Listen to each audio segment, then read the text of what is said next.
محمد شہزاد آپ کی خدمت میں COP30 کے حوالے سے دوسری ویڈیو لے کر حاضر ہے۔ آج COP30 کا آخری دن ہے اور اوورآل کلائمیٹ چینج کے حوالے سے جو سب سے اہم ایشو ہے وہ فوسل فیولز ہیں۔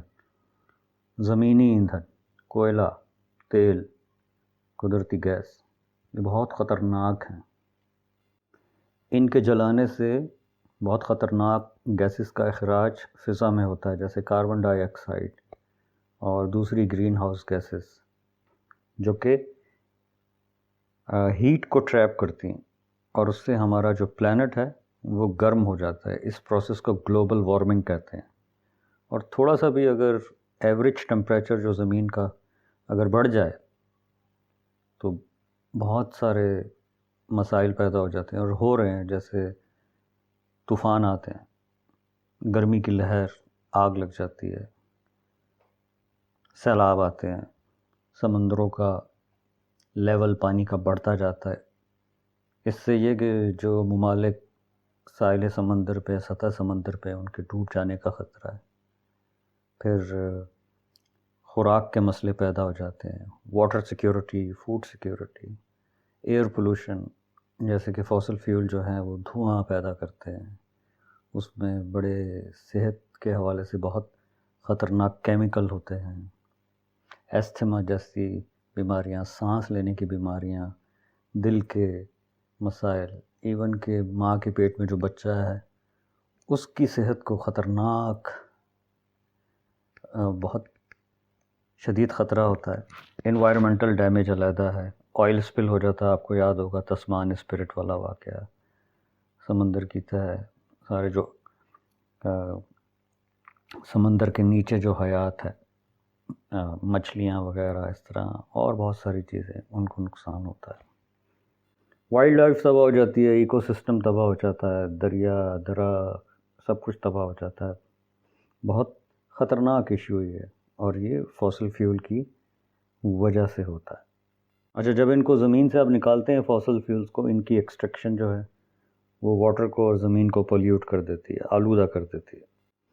فوسل فیولز کی وجہ سے جنگیں ہوتی ہیں، تنازعات ہوتے ہیں، کیونکہ جو غریب ممالک کے پاس اگر ریسورسز ہیں تو امیر ممالک اس پہ حملہ کر کے وہ ریسورسز چھین لیتے ہیں۔ ایسا ہو چکا ہے عراق میں۔ تو صرف فوسل فیول جو ہے ایک واحد سب سے بڑی وجہ ہے، سب سے بڑا خطرہ ہے ہماری کلائمیٹ کو۔ 75 سے 80% جو گلوبل گرین ہاؤس گیسز ہیں ان کا اخراج جو فضا میں ہوتا ہے وہ فوسل فیول کی وجہ سے ہوتا ہے۔ اور فوسل فیول کا استعمال اگر کم نہ کیا گیا تو تقریباً ناممکن ہو جائے گا اس زمین کا درجہ حرارت کم کیے رکھنا، جو کہ لیول 1.5 اور 2 کے درمیان ہے، اور یہ ٹارگٹ پیرس ایگریمنٹ نے دیا تھا۔ مسئلہ یہ ہے کہ دنیا ابھی تک بہت بھاری طرح سے، بہت ہیویلی فوسل فیول پر ڈیپینڈ کر رہی ہے، بجلی کے لیے، ٹرانسپورٹ کے لیے اور انڈسٹری کے لیے۔ اس لیے اس کے استعمال کو کم کرنا بہت ہی مشکل ہے اور یہ ایک پولیٹیکل ایشو بھی ہے۔ اور فوسل فیول کی وجہ سے جو گیسز فضا میں جاتی ہیں وہ وہیں اکٹھی ہوتی رہتی ہیں سینکڑوں سال، ہزاروں سال، تو ہمارے پلانٹ کو کانسٹنٹلی وہ ایک نقصان پہنچا رہی ہوتی ہیں۔ جن ممالک کے پاس تیل بہت زیادہ ہے ان کی تو پوری اکانومی جو ہے فوسل فیول پہ ہے۔ اگر فوسل فیول کو وہ ایکسٹریکٹ نہیں کریں گے، نکالیں گے نہیں، بیچیں گے نہیں، تو پھر کیا کریں گے؟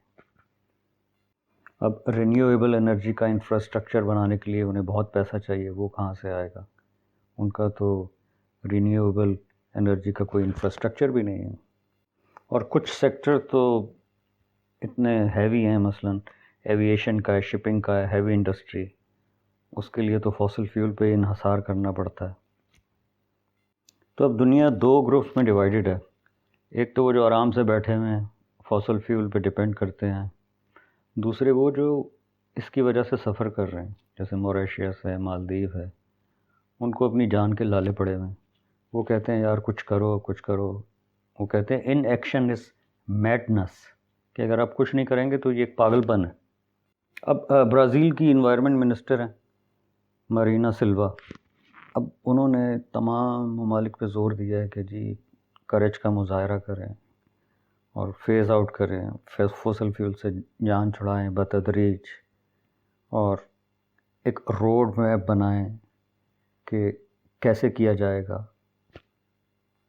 لیکن ساتھ ہی انہوں نے یہ بھی کہہ دیا کہ یہ سب کچھ رضاکارانہ طور پہ ہوگا، یعنی آپ کرنا چاہیں تو کر لیں. تو مسئلہ اب یہ ہے کہ جن کے انٹرسٹ ہیں، جو تیل بیچ رہے ہیں اور اس سے پیسہ کما رہے ہیں، ایک مافیا ہے، وہ کیوں چاہے گی کہ فوسل فیول سے جان چھڑائی جائے؟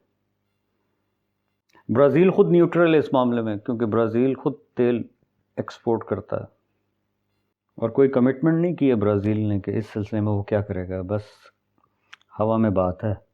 منسٹر صاحبہ نے گارڈین کو انٹرویو میں کہا ہے کہ بس روڈ میپ ہی ہو جائے تو یہی ایک اخلاقی جواز ہے اور جواب ہے.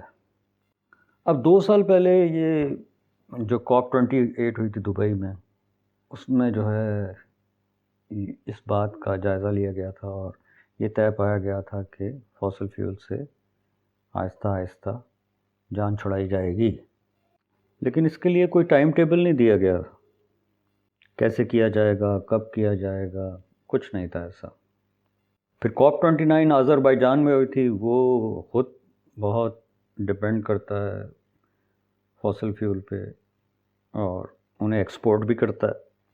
اس میں بھی کوئی ٹائم ٹیبل نہیں تھا کہ کب تک، کس حد تک فوسل فیول سے کتنے سالوں بعد، یا کوئی ٹائم پیریڈ کس طرح جان چھڑائی جائے گی، کچھ نہیں تھا ایسا.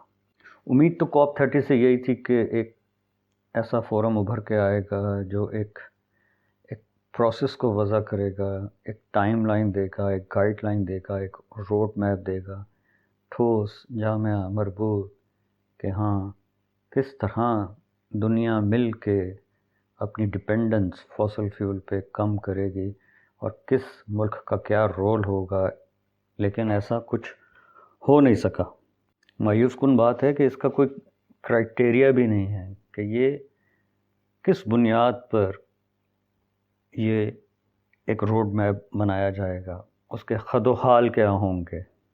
ایسی کوئی چیز ابھی وجود میں نہیں ہے. اب 195 ممالک ہیں، تو وہ کہا یہ جا رہا ہے کہ 60 کے قریب ممالک ایسے ہیں کہ جو اس بات پر راضی ہے کہ ہاں کوئی روڈ میپ ہونا چاہیے، 40 اسے اپوز کر رہے ہیں.